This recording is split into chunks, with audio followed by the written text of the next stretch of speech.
प्रिय श्रद्धालुओं, जय श्री कृष्ण, जय श्री राम, जय श्री राधे राधे, जय श्री महाकाल।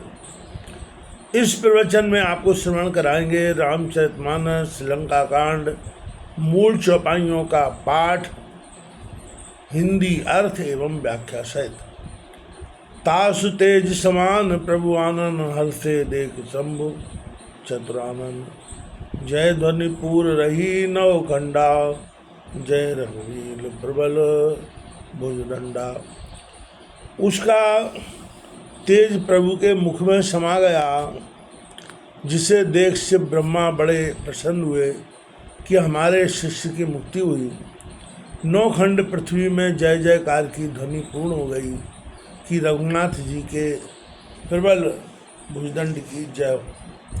बरसन सुमन देव मुनि वृंदा, जय कृपाल जय जयति मुकुंदा। देवता मुनियों के वृंद फूल बरसाते हैं। कृपालु मुकुंद आपकी जय हो, यह बारंबार कहते हैं। मुकुंद कहने का भाव यह है कि हम विपत्ति की डोरी में बंधे थे, आपने कृपा कर छुड़ा दिया।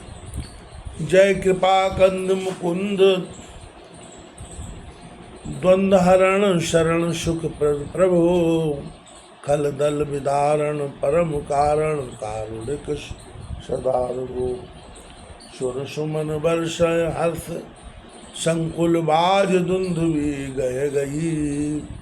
संग्राम अंगन राम अंग, अनंग बहु शोभालयी। हे कृपा सागर मुकुंद, दुखहरण शरणागत सुखदायक प्रभु, दुष्टों के दलन करने वाले आप सदा करुणा के सागर तथा सर्वज्ञ हो। यह कहकर देवता प्रसन्नता से फूल बरसाते हैं। गए गए नगाड़े बजते हैं। कामदेव के सुंदर अंगयुक्त रघुनाथ जी ने संग्राम के आंगन में बड़ी शोभा पाई। सिर जटा मुकुट प्रसून बिछ, अति मनोहर राजही। जनु नील गिरि पर तुहित पटल समेत, उडगन राज। भुजदंड सर को दंड फेरत, रुधिर कन तन अति बने। जनुराय मुनि तमाल पर बैठी, मुल सुख आपने। सिर पर जटा के मुकुट बने, उसके बीच बीच में फूल अति मनोहर विराजते हैं। उसकी ऐसी शोभा है कि मानो नील पर्वत के संग पर बिजली समेत अनेक तारागण उपस्थित होते हैं। नीलगिरी के समान रघुनाथ जी का शरीर है। जटा घन है, बिजली के स्थान में बालों की चमक है और पुष्प तारे हैं। हाथ धनुष और बाण के ऊपर फेरते हैं। शरीर के ऊपर रुधिर के कण पड़े हैं, जिनकी ऐसी शोभा हो रही है मानो तमाल वृक्ष पर राजधनी अर्थात लाल पक्षी सुखपूर्वक बैठे। कृपा दृष्टि कर वृष्ट प्रभु अभय किए। सुरवृंद हर्षे बानर भालू सब, जय सुख धाम मुकुंद। रघुनाथ जी ने कृपा दृष्टि की वर्षा कर देवताओं को निर्भय कर दिया। सब बानरीच बड़े प्रसन्न हुए और बोले कि हे सुख के धाम रघुनाथ जी, आपकी जय। पति सिर देखत मंदोदरी, मूर्छित विकल धरण खच परी।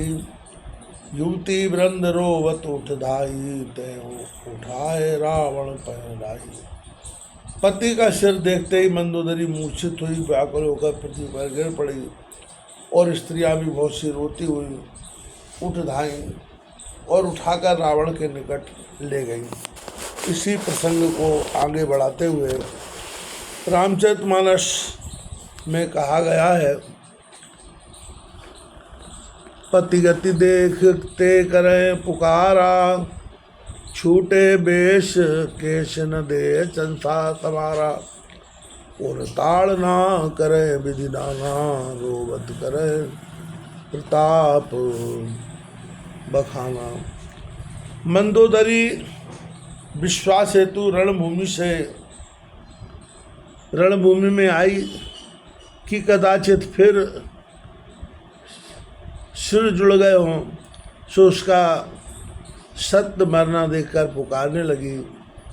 बाल खुल गए, देह की संभाल नहीं रही, अनेक विधि से हृदय को ताड़ना करने लगी और रोते रोते प्रताप बखान करने लगी कि तुम्हारे वश में सब देवता हो रहे थे। तब बलनाथ डोल नित धरणी तेजहीन, पावक शशि तरणी, दोष कमट सह सकै न भारा, सो तन भूमि परा भरी छारा। हे स्वामी, आपके बल से नित्य पृथ्वी डोलती थी और अग्नि चंद्रमा सूर्य तेजहीन हो गए थे। शेष का छप तुम्हारा भार नहीं सह सकते थे। वह शरीर क्षार भरा पृथ्वी में पड़ा है। शरीर राभिवानियों को समझना चाहिए, जो थोड़े से जीवन पर इतरा उठते हैं वह थोड़े दिन रहने वाला शरीर है, अतः अनीति न करें।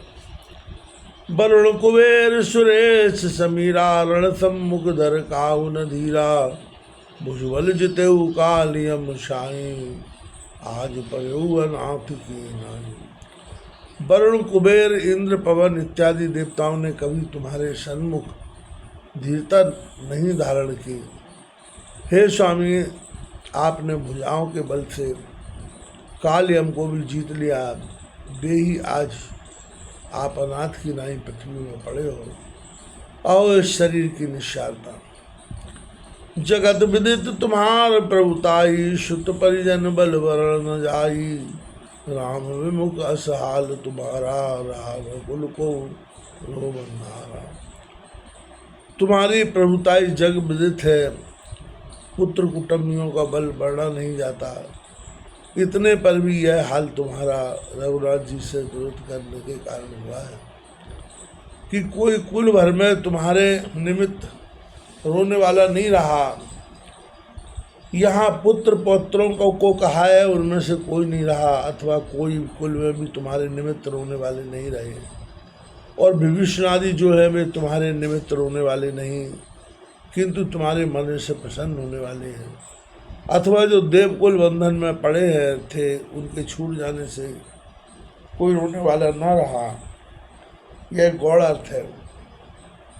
अथवा तुम तक ही रोना रहा, तुम सबसे विरोध करके रुलाते रहे, अब कोई क्यों किसी से बैर करके रुलावेगा।